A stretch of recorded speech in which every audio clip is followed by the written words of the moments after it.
Hello everyone, welcome to assessment for learning class. हम अपनी पिछली कक्षा में ग्रेडिंग के बारे में पढ़ रहे थे। यूनिट 4 का बी भाग है, ये बी पार्ट है, जिसके अंतर्गत हमने ग्रेडिंग टॉपिक स्टार्ट कर दिया था। इसके अंतर्गत हमने ये जाना था कि बच्चे के मूल्यांकन के लिए जो साधन अपनाए जाते हैं, उसमें जो परीक्षा ली जाती है, उसके जो प्राप्तांक होते हैं उनको वो प्राप्तांक ना दे करके ग्रेड्स दी जाती हैं। और मैंने आपको ये बताया था कि ये ग्रेड्स दो रूपों में हो सकती हैं।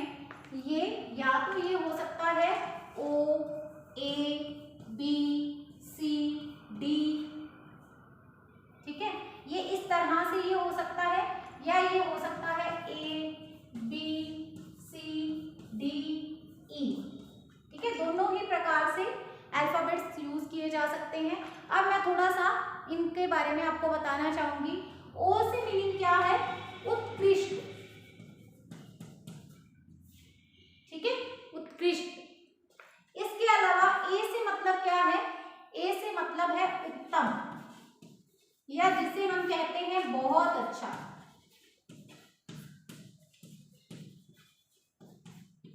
ठीक है। बी से मतलब क्या है? सामान्य या फिर अच्छा, ठीक है। इसके अलावा सी से मतलब है बहुत, या सामान्य से इसको कहा जाता है सामान्य से कम, ठीक है, सामान्य से कम या कमजोर, सामान्य से कम, क्योंकि यहां सामान्य आ गया है तो यहां पे सामान्य से कम या कमजोर। और लास्ट में डी से मतलब क्या होगा? बहुत कमजोर या निराशाजनक,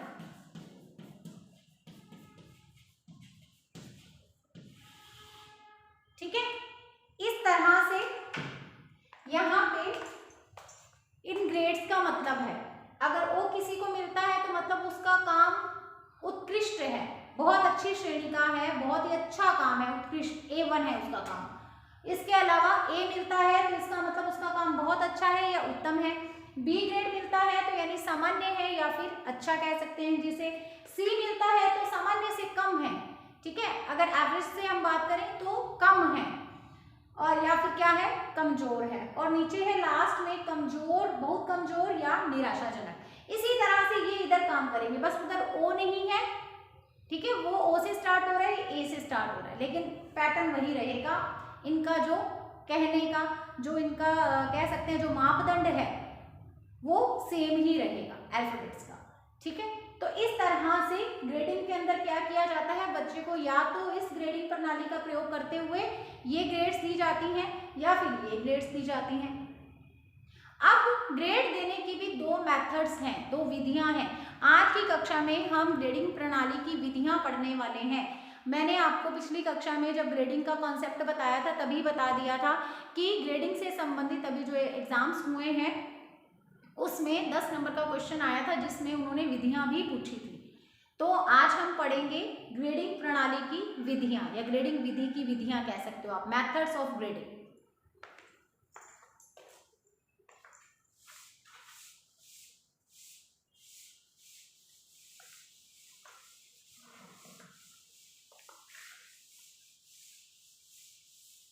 तो विधियां जो है वो दो प्रकार की हैं, दो विधियां हैं।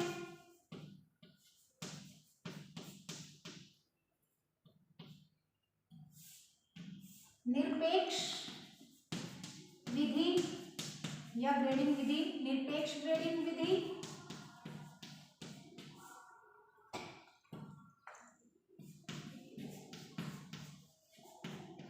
और सापेक्ष ग्रेडिंग विधि।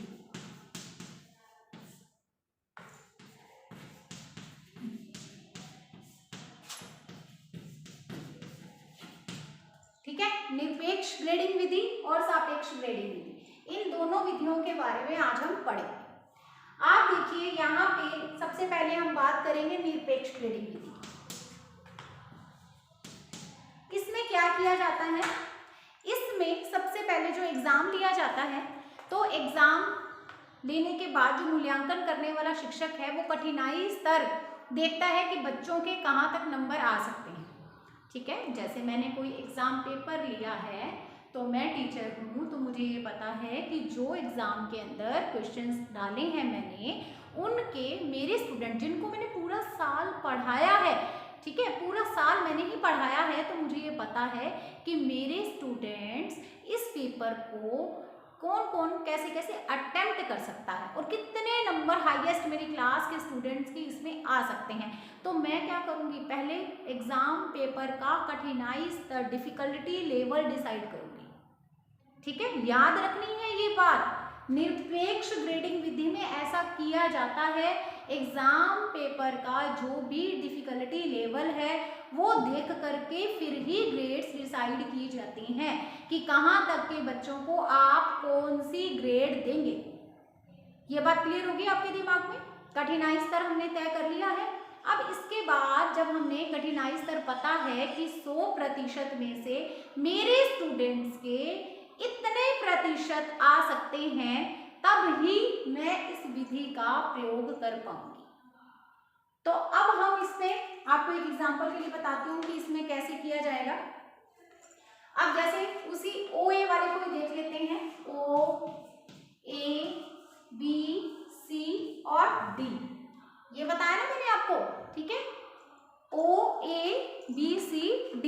ठीक है, आपको दिखाई दे रहा होगा, एक मिनट। चलिए, अब O में हम कौन से रखेंगे, D में कौन से रखेंगे, C में कौन से रखेंगे, इन पे बात करेंगे। तो देखिए, O के अंतर्गत हमने कौन से स्टूडेंट्स को, यहाँ पे कितने % वालों को ध्यान रखना है। आई थिंक अब आपको अच्छे से दिखाई दे रहा होगा। ठीक है, चलिए कंटिन्यू करती हूँ मैं। O में देखिए, O में हमें पता है कि जो एग्जाम पेपर है उसका डिफिकल्टी लेवल इतना है कि बच्चे उसमें 85% तक ही, जो क्लास का सबसे इंटेलिजेंट बच्चा है वो भी 85% ही ले सकता है। तो मैं क्या करूँगी, उससे थोड़ा सा और पीछे लेके जाऊंगी। ठीक है, उससे थोड़ा और पीछे लेके जाना पड़ेगा। जो आपकी क्लास का सबसे इंटेलिजेंट बच्चा है ना, आप क्या करें, आप उसके लेवल को ध्यान में रखें यहाँ पे कि उसके कितने % आ सकते हैं, फिर आप उससे भी पीछे लेकर के जाएं। ठीक है, तो जैसे मुझे ये लगा कि 100 नंबर का पेपर है तो मेरे स्टूडेंट के 85% आ सकते हैं, या 85 नंबर आ सकते हैं। परसेंटेज आपको पता है, ये 100 में से तो 85% आ सकते हैं। तो मैं यहाँ पे क्या करूँगी, मैं 80% या फिर उससे ज़्यादा वालों को रखूँगी O में। ठीक है, तो यहाँ पे हो गया 80% या उससे ऊपर, वो किस में आएंगे, O में आएंगे। ठीक है, अब 80% वाले यहाँ आ गए। अब इससे नीचे तो 70% टू कहाँ तक, 79%, क्योंकि 80 वाला तो यहाँ चला गया। अब 79, 70 to 79, तो यहाँ पे 69% टू कहाँ आ जाएगा, ये 60% टू 69%। ठीक है, इसके बाद 50% टू 59%, और यहाँ पे मैं रखूंगी 50% से कम। 50% से जितने भी कम वाले होंगे सारे के सारे इसी में ही आएंगे। ये है निरपेक्ष ग्रेडिंग विधि। इसमें क्या किया जाता है, कठिनाई स्तर देखा जाता है, एग्जाम पेपर का डिफिकल्टी लेवल होता है। आपने सारा साल अपनी क्लास को पढ़ाया है, आपको पता है आपके स्टूडेंट्स के कितने, सबसे इंटेलिजेंट स्टूडेंट के कितने नंबर वो स्कोर कर सकता है आपको पता है, आप उससे भी थोड़ा सा पीछे जाएंगे। ठीक है, आपको लगता है कि उस स्टूडेंट के 85% आ सकते हैं, तो भी आप क्या करेंगे, आप 80% लेकर के चलेंगे। तो यहाँ पे आपने क्या किया, 80% या फिर उससे ऊपर वाले जो लोग हैं वो सारे के सारे O में आएंगे, फिर उसके बाद 70 to 79% वाले A में आएंगे, फिर 60 to 69% वाले B में आएंगे, फिर C में 50 to 59% वाले, और डी में कौन रहेगा 50% से कम। अब एक सवाल जो आप सब बच्चों के दिमाग में ये आ रहा होगा कि मैम ने बताया था या तो ओ ए बी सी डी लिया जाता है या A B C D E, तो क्या इसमें यही लिया जाएगा? ऐसे दिमाग में होता है ना कि मैम ने ये वाला लिया है तो इसका मतलब इसके लिए, निरपेक्ष के लिए ये ओ वाला रखा जाता होगा। नहीं, ऐसा नहीं है। आप उसको भी लिख सकते हैं, ठीक है, आप उसको भी एग्जाम्पल के लिए उसको भी लिख सकते हो, कोई ऐसी प्रॉब्लम वाली बात नहीं है। तो मैंने ओ वाला लिख दिया, ठीक है। तो इस तरह से ओ का मतलब आउटस्टैंडिंग, रिमार्क मिलता है ना आउटस्टैंडिंग, आपको भी मिला होगा, मुझे बहुत बार मिला है आउटस्टैंडिंग। तो आप ये देखिए यहाँ पे आउटस्टैंडिंग का मतलब 80% और उससे ऊपर वाले सारे ओ ग्रेड मिलेगी सभी को। और इस तरह से हम इसको डिसाइड करते हैं। और इसमें मैंने बार बार आपको कह रही हूँ, इसमें एग्जाम पेपर का डिफिकल्टी लेवल देख करके फिर ही ये परसेंट डिसाइड किया जाता है, ठीक है, फिर ही ये परसेंट डिसाइड किया जाएगा। अदरवाइज ऐसे नहीं है कि सीधा अंधेरे में तीर, या फिर ये फिक्स ही हो गया, ठीक है। ये फिक्स भी नहीं होगा कि ये विधि मेथड ये यूज कर रहे हो तो इसका मतलब ये कि ये फिक्स हो गया, चाहे कोई सब्जेक्ट हो, चाहे पेपर कैसा ही आया हो, तो आपने इसी को ही फॉलो करना है। नहीं, ये एक एग्जाम्पल है। आप एग्जाम पेपर का डिफिकल्टी लेवल देख करके ये परसेंटेज कहाँ से कहाँ तक कौन सी ग्रेड में रखनी है ये डिसाइड करोगे, ठीक है। तो इस तरह से ये है निरपेक्ष ग्रेडिंग विधि। अब हम बात करेंगे सापेक्ष ग्रेडिंग विधि, ठीक है। निरपेक्ष ग्रेडिंग विधि क्या होती है ये हमने जान लिया। अब हम बात करते हैं सापेक्ष ग्रेडिंग विधि की। तो इसे ध्यान से सुनिए। इसमें क्या किया जाता है, इसमें संपूर्ण कक्षा यानी कक्षा में आपके जितने भी बच्चे हैं उनको 100% माना जाता है, ठीक है। 100% मानते हुए कुछ डिवाइडेशन की जाती है। बाकी जो ग्रेड होती हैं वो यही वाली रहेंगी, ठीक है, वो ग्रेड यही रहेंगी। अब देखिए ओ ए बी सी डी, ठीक है, ये ग्रेड्स आ गए। अब ध्यान से समझ लीजिएगा इसको। इसमें क्या किया जाता है, जो भी क्लास है उसको 100% माना जाता है, ठीक है। अब अगर हम मनोविज्ञान का प्रयोग करते हुए बात करें तो अगर मैं आपसे ये पूछूं कि कक्षा में मनोवैज्ञानिक लेवल को या स्तर को ध्यान में रखते हुए जो अगर बच्चों को कहा जाए कि प्रतिभाशाली बच्चे, इंटेलिजेंट बच्चे, या फिर हम कहें सामान्य बच्चे, या फिर स्लो लर्नर स्टूडेंट्स, है ना, ऐसे बच्चे अगर मैं आपसे ये पूछूं कि इनमें से सबसे ज़्यादा रेशो किसका रहता है, तो आपका ये उत्तर होगा कि एवरेज स्टूडेंट या सामान्य बच्चे सबसे ज़्यादा होंगे क्लास में। अगर सबकी बुद्धि को चेक किया जाए, सबको चेक किया जाए, तो उसके बाद जो उत्तर आएगा कि ज़्यादातर बच्चे कौन से लेवल पर स्टैंड करेंगे, वो बच्चे गॉड गिफ्टेड होंगे, इंटेलिजेंट होंगे, सामान्य होंगे, या स्लो लर्नर, या फिर जिसे हम कहते हैं कि बहुत ही धीरे धीरे सीखने वाले, या फिर जो है कमजोर स्मृति क्षमता वाले बच्चे होंगे। तो आपका आंसर आएगा कि ज्यादातर बच्चे क्या होंगे, सामान्य होंगे। यही आंसर आएगा ना। अच्छा चलो ये भी ठीक है, सामान्य या फिर अच्छा जिन्हें कहा जा सकता है, अच्छा ग्रेड दिया जा सकता है, वो वाले होंगे। या फिर आप इस चीज को ऐसे भी चेक कर सकते हैं कि अगर आप एग्जाम पेपर लेते हैं, ठीक है, तो उसमें से ज्यादातर बच्चे जो हैं वो बीच वाला जो लेवल है वहां पे स्टैंड करते हैं, ठीक है, वहां पे वो स्टैंड करते हैं। ज्यादातर बच्चे सामान्य या फिर एवरेज नंबर प्राप्त करते हैं, ठीक है, एवरेज वो नंबर आते हैं ज्यादातर के। सभी के जो है वो इंटेलिजेंट वाली श्रेणी में यानी ऊपर बहुत हाईएस्ट मार्क्स नहीं आते हैं, ज्यादातर के एवरेज ही आते हैं। अगर रेशो देखा जाए तो मैं ये नहीं कहती कि हमेशा ही ऐसा होता है, नहीं, मैं ये कह रही हूँ आपने रेशो देखना है, पूरी क्लास को 100% मानना है। आपकी क्लास में अगर 20 बच्चे हैं तो आप उनको 100% माने, और फिर उसके बाद जब रिजल्ट आपके सामने आएगा तो उन 20 बच्चों में से अधिकतर बच्चे यानी परसेंटेज अगर देखी जाए तो लगभग ज़्यादा नहीं तो 40% के करीब के जो बच्चे हैं वो एवरेज स्कोर करेंगे, सामान्य स्कोर करेंगे, ठीक है, मैं ऐसा कहना चाहती हूँ। इसका मतलब ये है कि प्रतिभाशाली बच्चों की संख्या एवरेज से ज़्यादा होती है। क्या ऐसा है? नहीं, एवरेज से कम होती है। बात समझ में अब आ गई होगी। प्रतिभाशाली बच्चे या फिर जो इंटेलिजेंट स्टूडेंट होते हैं उनकी संख्या एवरेज या सामान्य स्टूडेंट से कम होती है। इसी तरह से जो कमजोर छात्र होते हैं उनकी संख्या भी एवरेज से कम ही होती है। ठीक है, तो संख्या ज्यादा किसकी होती है? एवरेज या सामान्य बालकों की। अगर आपको ये बात समझ में आ गई है तब आपको यहाँ पे भी बहुत ही अच्छे से समझ में आ जाएगा।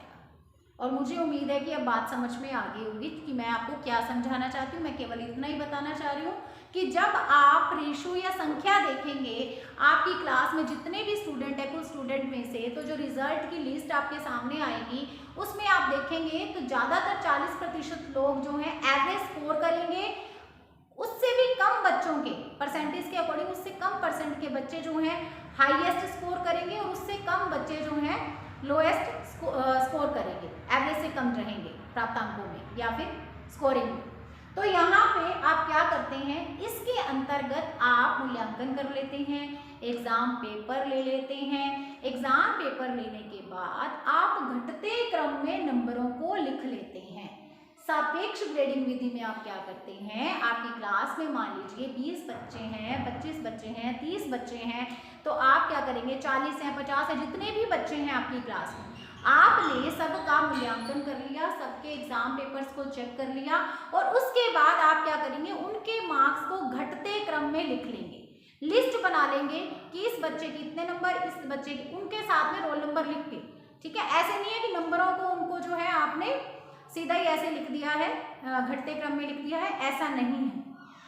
आपने क्या करना है, उनको घटते क्रम में लिखना है, सामने रोल नंबर भी लिखना है। पहले नंबर आगे की सबसे ज्यादा नंबर जिसके आए होंगे पहले नंबर पे उसका नाम आ जाएगा, उसका रोल नंबर आ जाएगा। फिर उससे कम नंबर जिसके आए हैं वो लिख करके उसके सामने उसका रोल नंबर, फिर ऐसे 3 नंबर, 4 नंबर, 5 नंबर, 6 नंबर, इस तरह से जितने भी बच्चे हैं उनका एक क्रम निर्धारित हो जाएगा। उसके बाद आप ये ग्रेड देने का काम करोगे। ठीक है, आप उसके बाद ये ग्रेड देने का काम करेंगे। कैसे काम करेंगे ये समझ लीजिए। इसमें आप शीर्षस्थ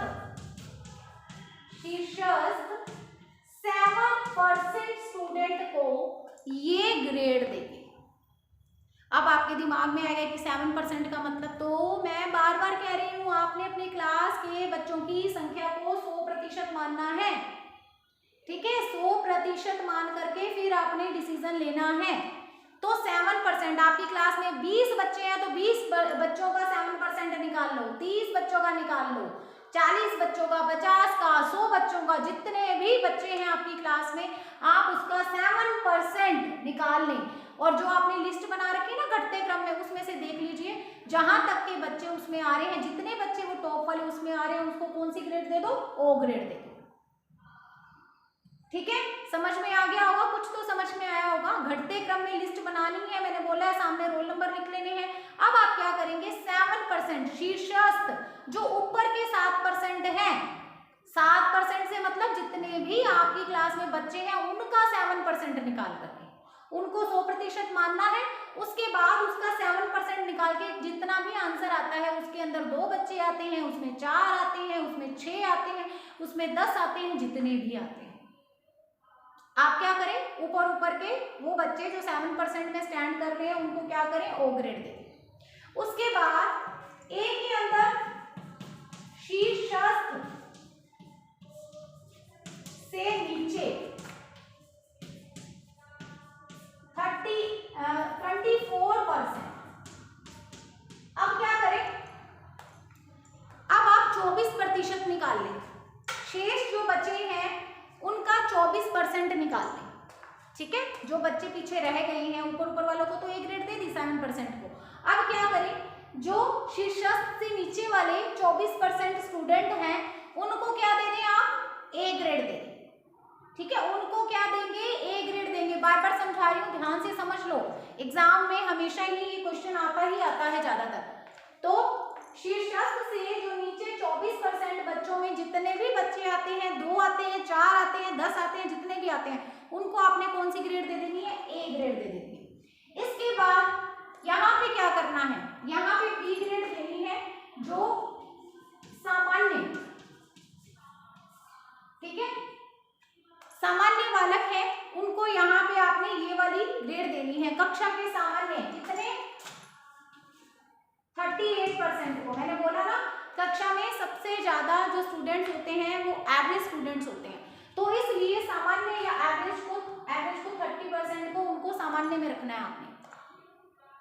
सामान्य में 38% पूरी क्लास में से जितने भी बच्चे आपने जो लिस्ट तैयार कर रखी है उसमें से अपनी क्लास के टोटल स्टूडेंट का 38% निकाल करके जितने भी स्टूडेंट उस श्रेणी में आ जाते हैं, उस लिस्ट में से आ जाते हैं, उनको आप क्या दे दें, बी ग्रेड दे दें।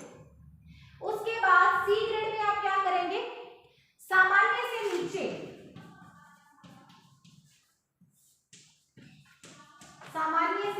24%।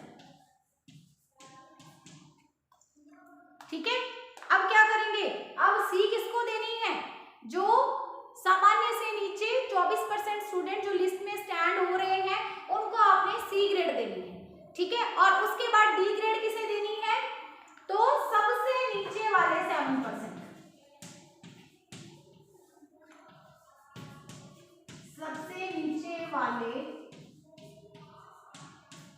7%।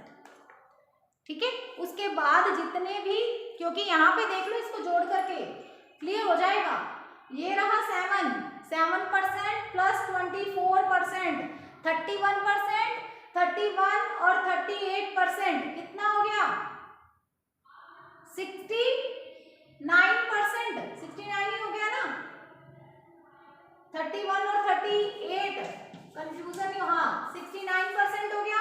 69 के बाद 24%, 69 प्लस 24 कितना हुआ, 83%, सॉरी 93%, और ये हो गया 7%, 100% हो गया। ठीक है, मैथ्स नहीं आती मुझे ज्यादा, फिर ये मत सोचिएगा कि मैम को लिख करके करना पड़ रहा है, तो मुझे मैथ्स नहीं आती इसलिए मैंने ऐसे ही कर दिया, तो क्या दिक्कत है, बाकी सब आता है ना मुझे।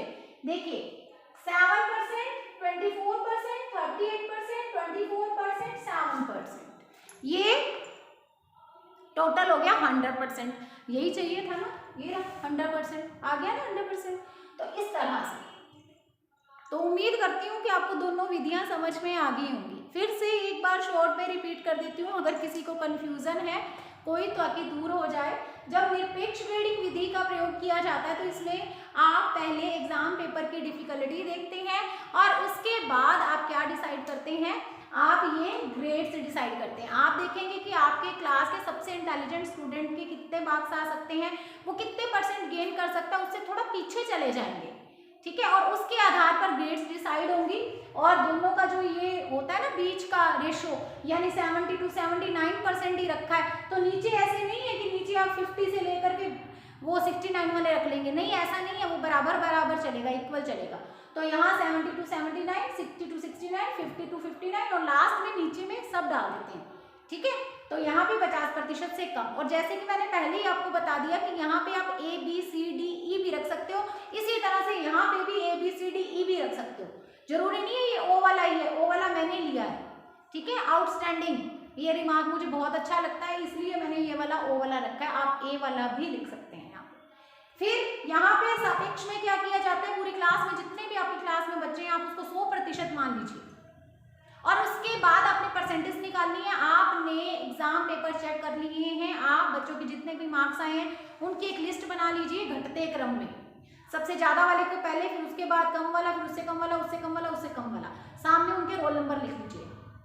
और उसके बाद आप क्या करें, आपकी क्लास में जितने भी बच्चे हैं 20, 30, 50, 100 जितने भी बच्चे हैं आपकी क्लास में, उन बच्चों का 7% निकालने की कितना निकलता है, लिस्ट में से जो भी आंसर आता है आपका, उतने बच्चों को आप क्या दे दें, ओ ग्रेड दे दें। ऊपर वाले सबसे पहले शीर्षस्थ, मतलब ऊपर वाले जो हैं 7% को आप क्या दे दें, ओ। फिर शीर्षस्थ से नीचे 24% निकालें, टोटल संख्या का जितने भी क्लास में बच्चे हैं उसके 24 को आप क्या करें, जितने भी लिस्ट में देख लें जितने भी बच्चे आते हैं उनको ए दे दें।